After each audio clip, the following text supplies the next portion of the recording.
Seperti inilah tempat bubut kayu aren dan tempat usaha Abun, warga dusun Selagombong, Desa Sukadamai, Kecamatan Cicantayan, Kabupaten Sukabumi, yang dipenuhi dengan ukiran stik untuk hiasan. Setiap harinya ia memproduksi 100 pasang stik dan 50 tongkat komando. Pesanan untuk disalurkan ke toko-toko di Cisaat, Cibatu, Kabupaten Sukabumi. Bahan baku merupakan limbah kayu aren yang ia beli satuan dari pabrik sagu aren.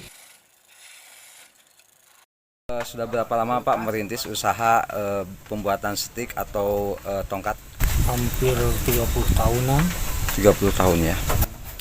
Kalau bahan bakunya itu dari mana Pak? Beli atau memanfaatkan limbah Pak? Memanfaatkan limbah.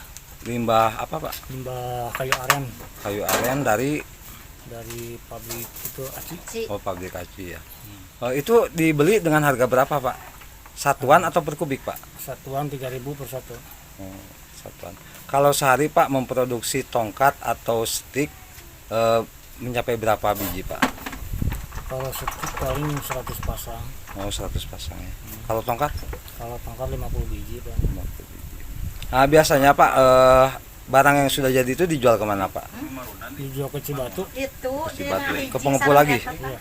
Sementara itu, meski bisa bertahan di usaha pembuatan stik dan tongkat, namun demikian dirinya berharap dapat mengembangkan usahanya ini dan juga mendapatkan perhatian suntikan dana dari pemerintah Kabupaten Sukabumi. Dari Desa Sukadamai, Cicantayan, Muhammad Ujang Heriaman melaporkan untuk Dinamika.